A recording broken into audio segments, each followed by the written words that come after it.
Hello. I wanted to talk about what it takes to be a good parent in this video. I talked a lot about to you as an adult child in previous videos, the neglected or the abused child growing up, and how we have noticed that it turns into a lot of problems as an adult if you didn't get really what you needed as a child. So now I'm gonna address the parent instead. So for all of you who are parents, but also if you're not a parent, this might be informative to understand the role of a parent. So it is true what we say. Many people say that it's very demanding to have a child. It's not a decision to take lightly. Kids need a lot. It is very true. They demand a lot from us. And some of us are not equipped with the right tools to be a good parent.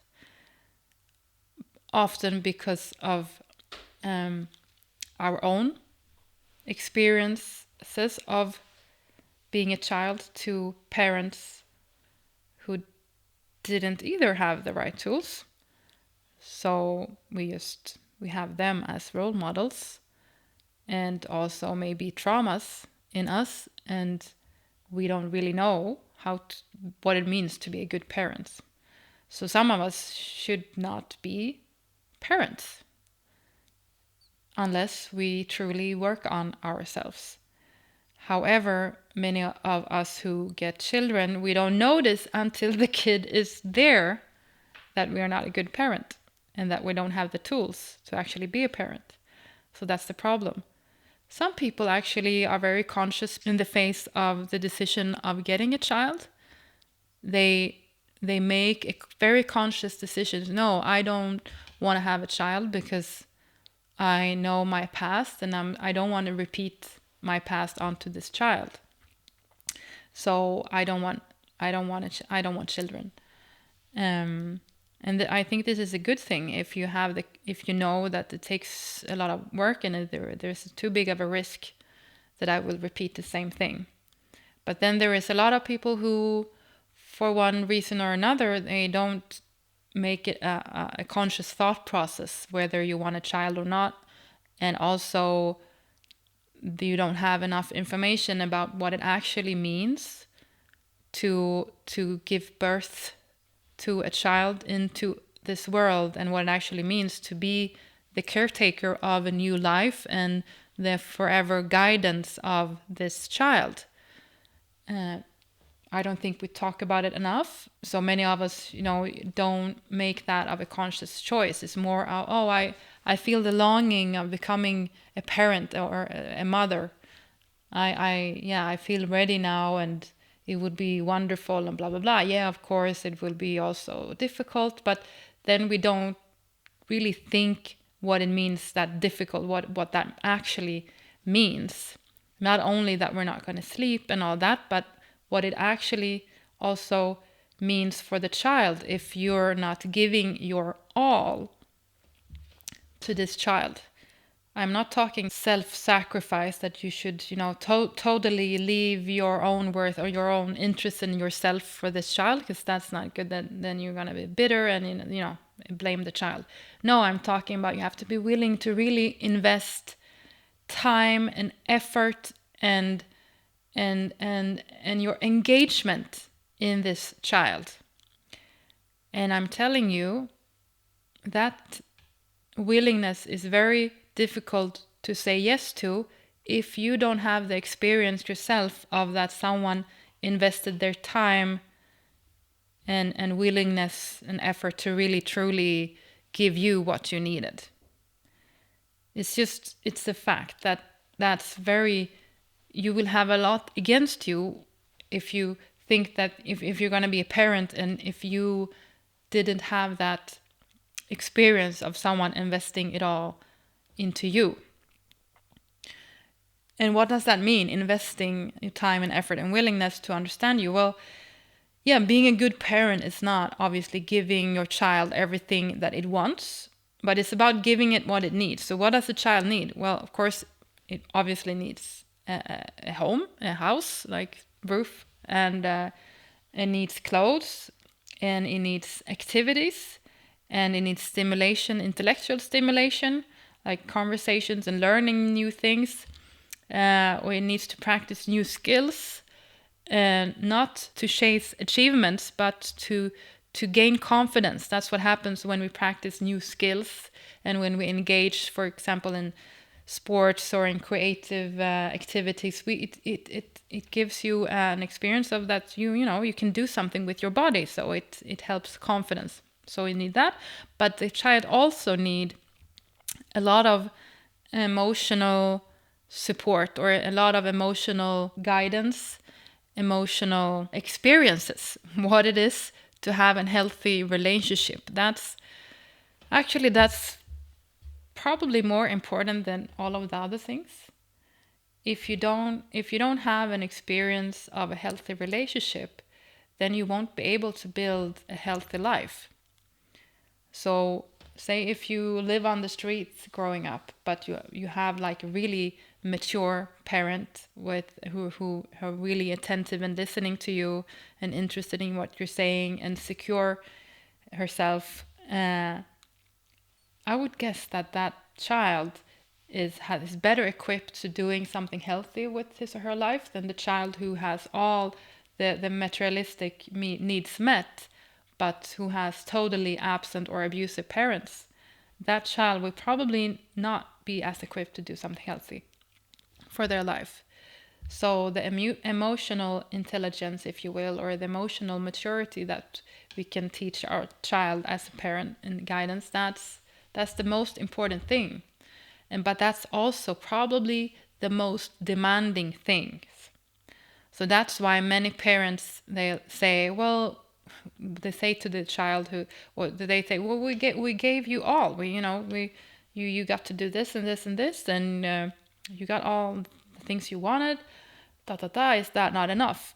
No, it's not enough. It's not enough. Because giving all that doesn't come from out of love and interest and investment in your child.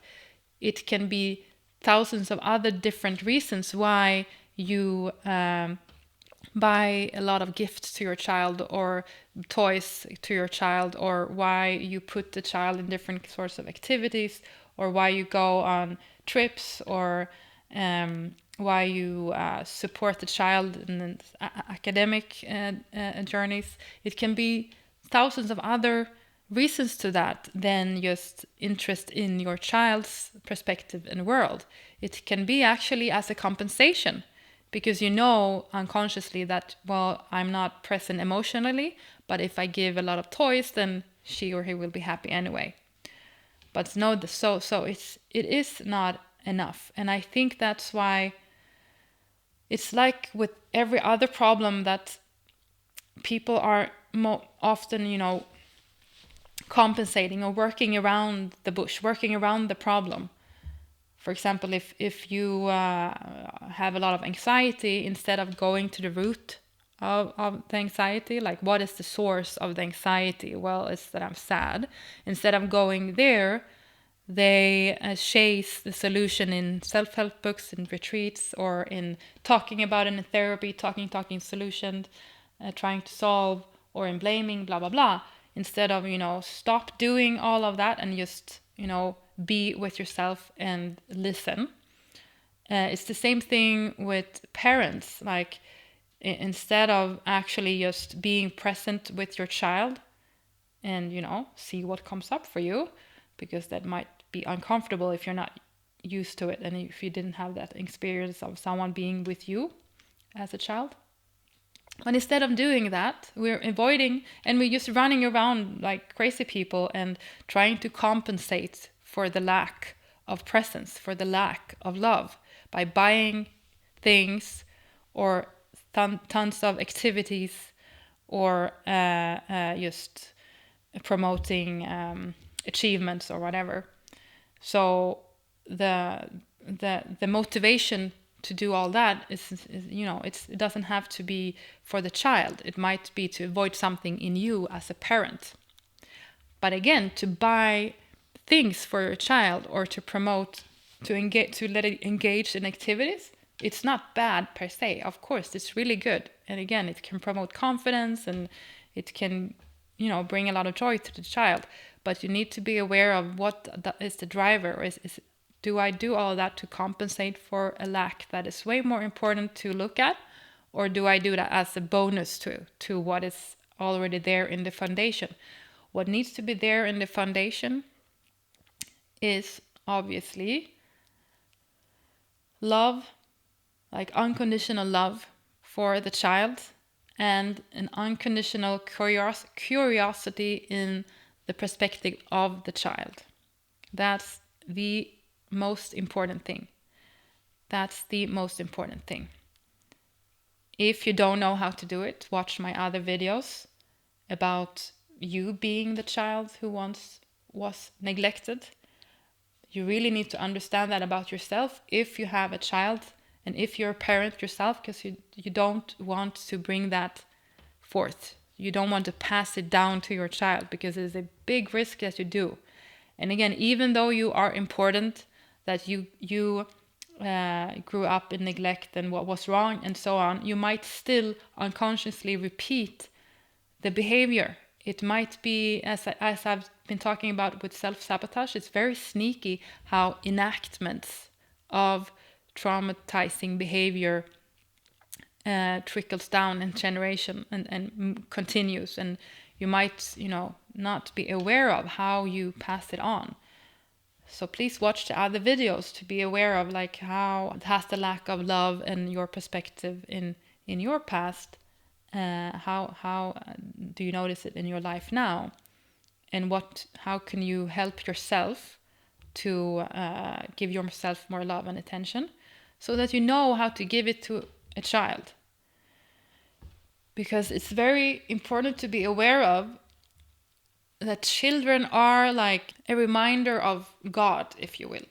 They're a reminder of something bigger than we can understand. They are so fresh and they are an infinite source of love. An infinite source of love. When a child is born, the baby is just trusting the environment and is open and it just clings on, and then it clings on to the caretaker and it loves the caretaker. It loves the caretaker. And it wants to give love.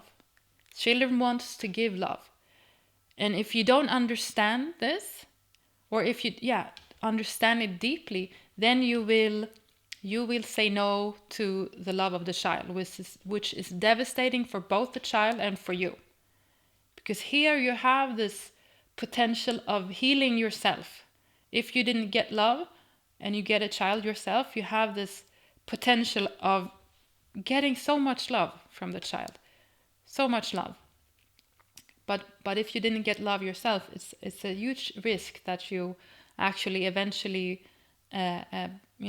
enact what your parents did to you, and you close down love, and then you blame the child for being messy or being demanding or being this and that, instead of seeing, no, it's you who are closed, and you project onto the child that he or she is a problem, or she is too much, or she's that and that. Yeah, children are a lot. They are love, and they are barometers for how you are feeling, how the family is feeling. They are barometers of the world, how the world is feeling. Why? Because children are so open. They are really open. They sense things while still keeping their vibe. So they're pretty amazing in that way, that they pick up energies, but they still somehow manage, many of them, to always come back to positivity. At least when they're a child, but then eventually when they lose that positivity if they don't get their met needs, and then instead they get depressed, or they self-harm, or they harm other people. So, but it's really important to understand how children, they are carriers of everything that is important in life. And you have such a huge chance to really benefit of that, to really soak in their energy.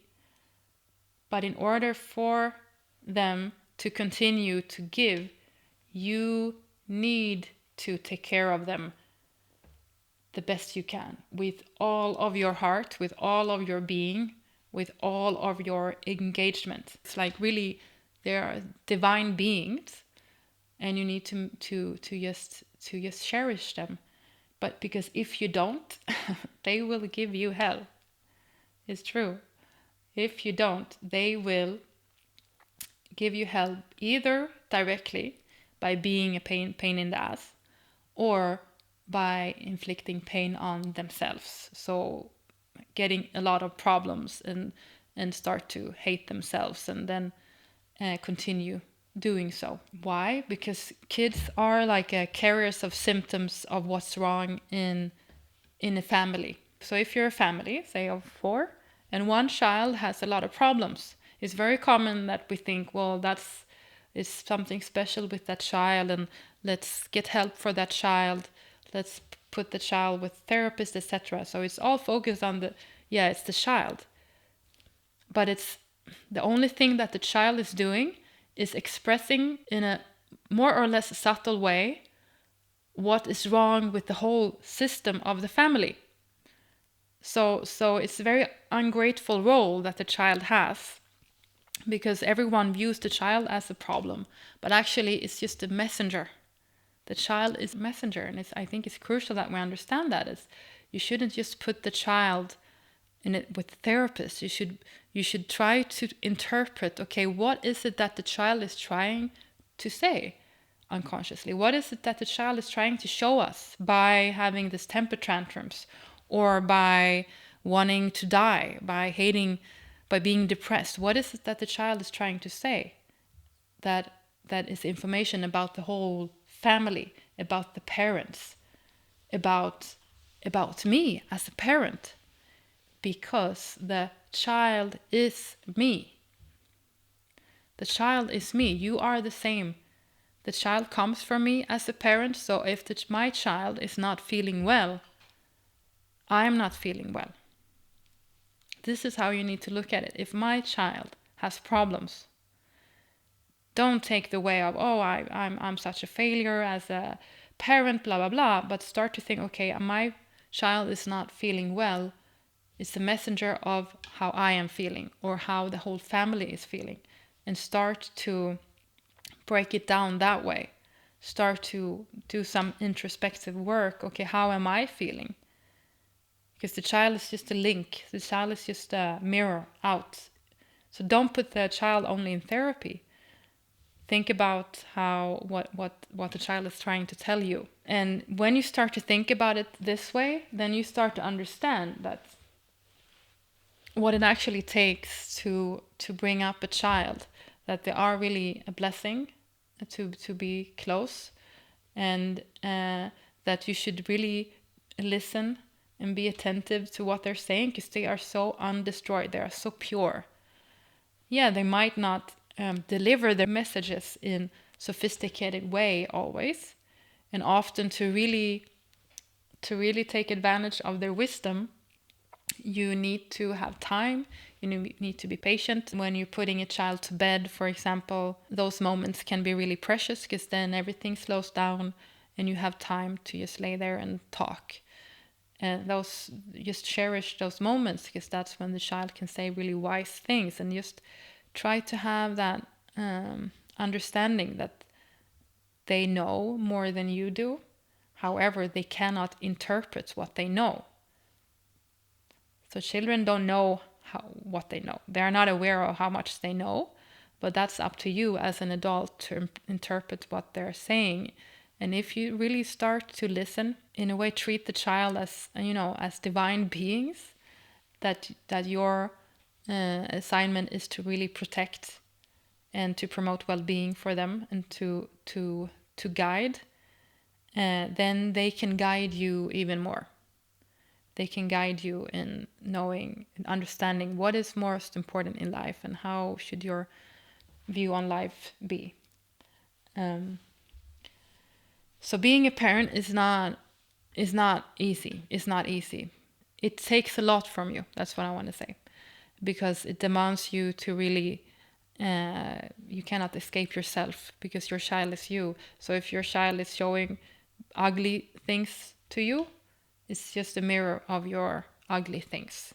So that's why it's, it's very demanding to become a parent because you cannot escape. So you need to see it as a way to really be forced to develop yourself and to grow and to be open and to do mistakes and to heal and to repair and to all the time be an apprentice to the child, actually. And that's the way how to look at it, that we are the children, they remind us. So we need to be reminded. And again, that's just as a parenthesis, that's how what psychedelics does for us, that we're reminded of the state of mind of a child, that you look at the world with new eyes, or that you start to feel love in an unconditional way, and so on.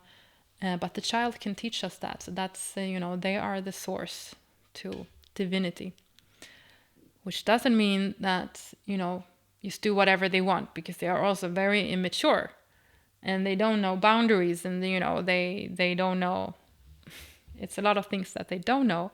So you, the parent who have lived longer, you need to create the safe space, the boundaries and the rules, and to be really clear about who is the earthly leader.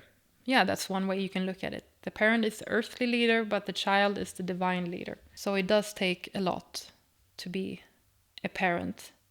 And it might be that you notice that a bit too late, so to speak, that you understand eventually, like, wow, this wasn't what I signed up for. This was a lot more difficult than I anticipated. But now you started it, so you need to finish it. So you need to do the work in order to be truly there for your child, because you will definitely be rewarded when you really do the work and show up for your child, which is actually, it's showing up for you. It's not about sacrificing yourself for your child.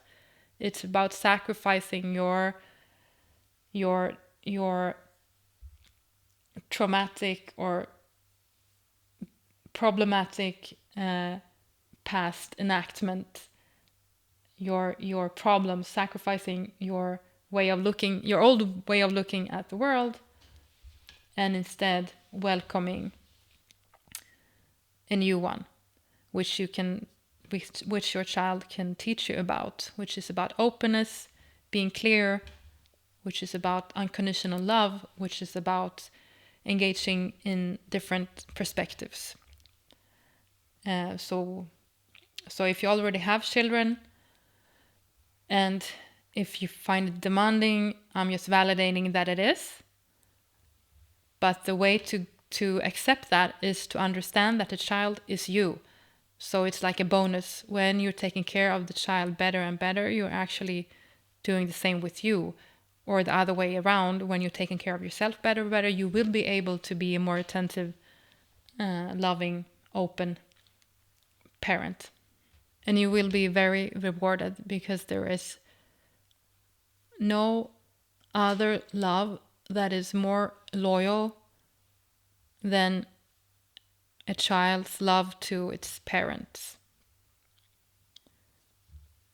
Sadly, I almost say, because that's the problem for many children with abusive parents, that it's very difficult for the child to lose the attachment to their parent, even though the parent is narcissistic or abusive or toxic in many ways, because the love is so loyal. It's very difficult to stop loving the one who gave you life. It's very difficult to stop loving your source. So when you as a parent understand that, well, wow, this love is so big, it's so loyal, I really need to put my best effort in taking care of that love and really respecting and cherish the love. the responsibility, the attachment to me, because that will be so rewarding, both to see yourself in represented in this child bloom and live his or her life, because it's your fault when it goes well, and it's also your fault if it goes bad. But to just see the yourself through the child is very rewarding, and also to get the gratefulness for the child for doing your best to guide it. It's not about being the perfect parent. It's not actually about how to be, a good parent. It's how to be open and good for your child. It's not about you. It's about your child, which is about you. But it's very difficult to be the perfect parent also immediately if you've had a lot of traumas. It's you cannot expect that from yourself, but it's about to be open and to be listen and to see your mistakes and to want to repair and to be open with the repair and do better and better and better and better all the time. That is a good parent, and it's a good person. Yeah. Okay, please comment if you liked this content. It gives me a lot of guidance in what you like, and if this was helpful, and if you want to explore this further or share like what experience you've had from being a parent, or from your from growing up from your parents. And I hope you find this inspirational. So thank you for this time.